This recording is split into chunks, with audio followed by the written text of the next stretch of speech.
So if I go back to our previous meeting, then I was thinking, as we were talking about the different ways of working, different practices that we have, then I realized that my practice is not that different from yours, because it's true that I work a lot with texts, and my work is also very political. So it means that I use textbooks,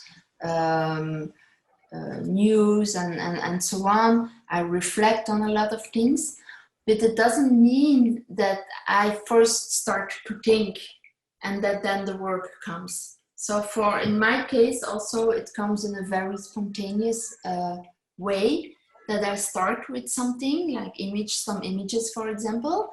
But once then I start to work with those images, of course, it's always a mix between the images, and then I try to connect also with the topic or the theme of my work. So that is a little bit different, because there is always this kind of theory sometimes next to it, but it's not how I start.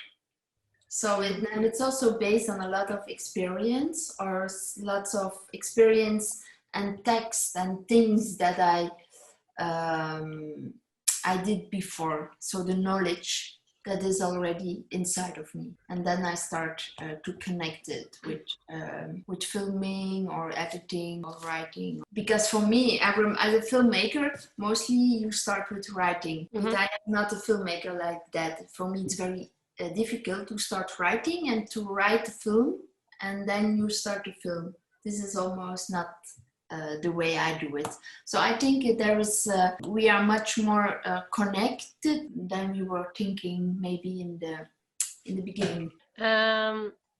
Yeah, it's interesting for me too. I was also thinking about the project and trying to approach it my way, and I actually dropped my first idea or the image or the feeling that I had at the beginning, and I started actually working more theoretical way, or more like searching texts and images in the web and searching information about the pandemic.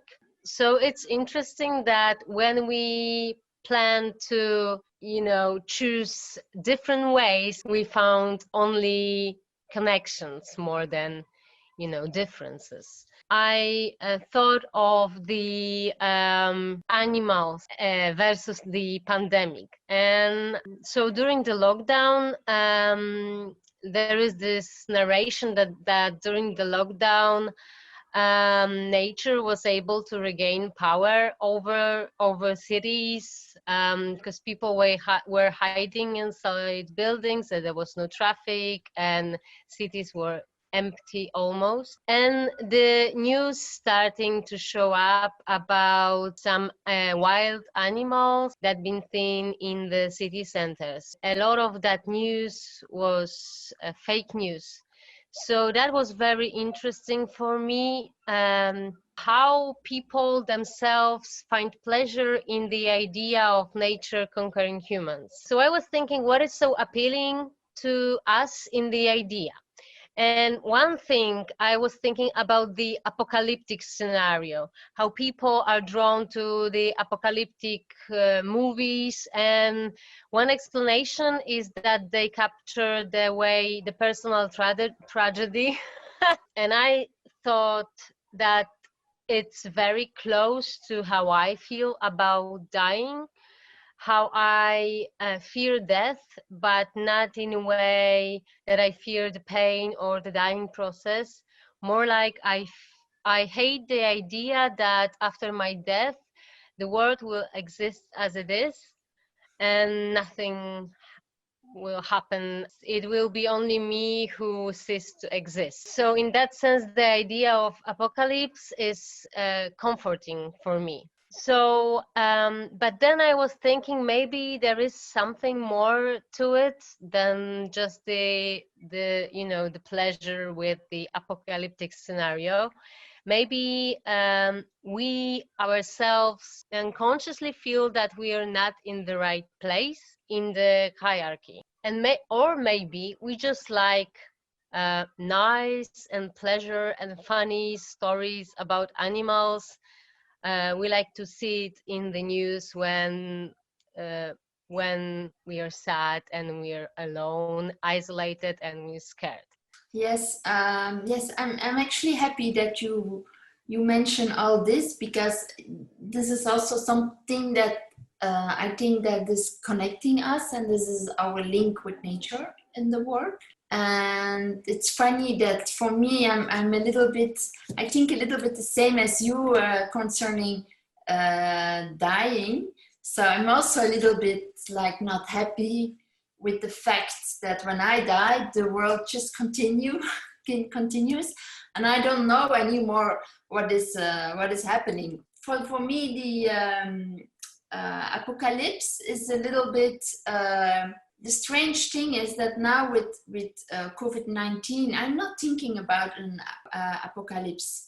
I'm quite positive in a way. So I'm negative about the circumstances for lots of people, because, you know, people who are losing their jobs, especially like, I mean, not especially, but also in the arts. Like there are no cultural events anymore, but I still stay very positive. And that makes me also be part of this people who enjoy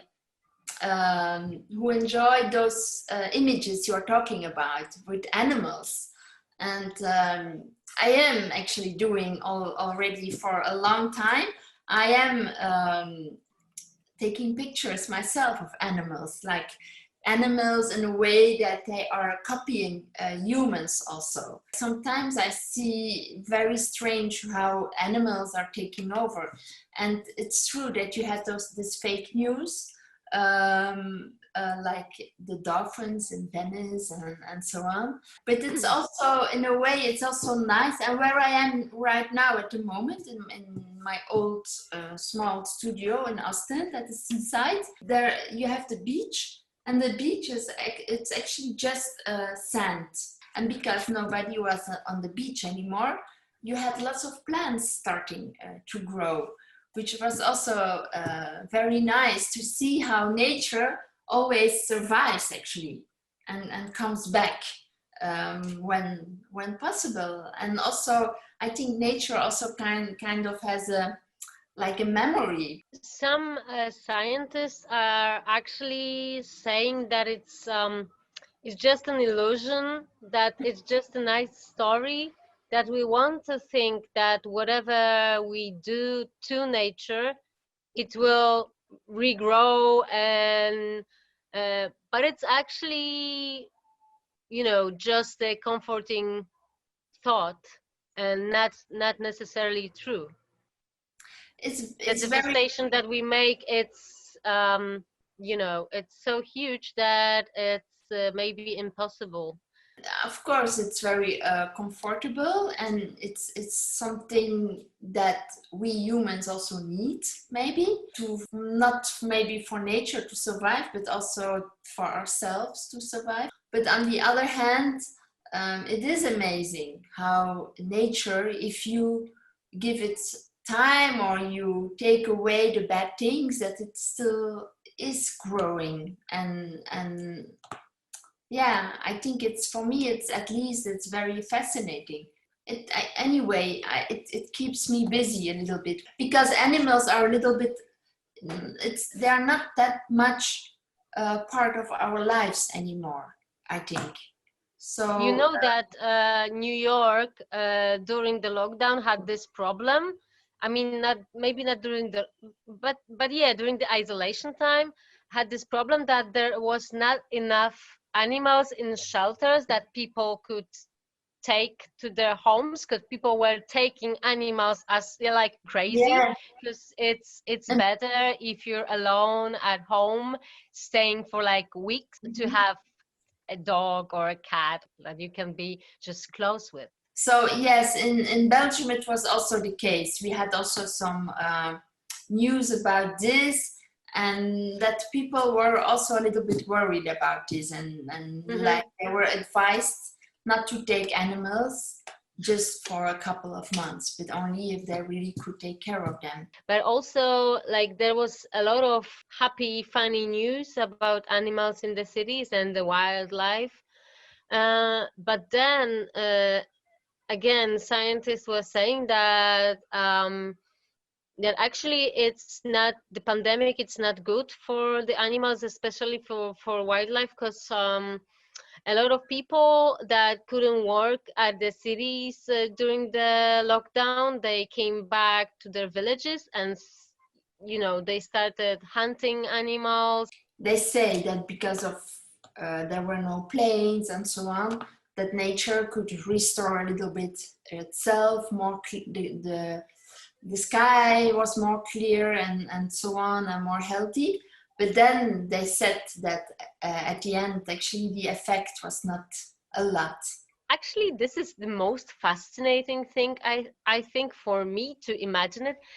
Like, there was this news I was reading about the seismic, the sounds or the bass that humans make. The earth was calmer, actually, there was less this seismic activity inside the planet itself, because we ourselves with our movement as humans, also we have effect on this seismic activity of the planet. So and that scientists were able to hear more the planet and the seismic movements, because we were quiet as people. Global silence. Going to notice global silence. But if you want, I can look for my pictures about the animals. I don't know if I have them all with me, but at least I will find some of them, because I was also putting them on social media with this hashtag animal world takeover coming closer. So I was not only doing this during lockdown, but like for a longer time already. But it's just nothing special, just some funny personal pictures. But I can look for them, and maybe I can show them to you. Yeah, and I can share the findings that I get from the web with the animals in the cities. So that's something that we are talking about. Yeah. Okay, so let's take a pause now, and then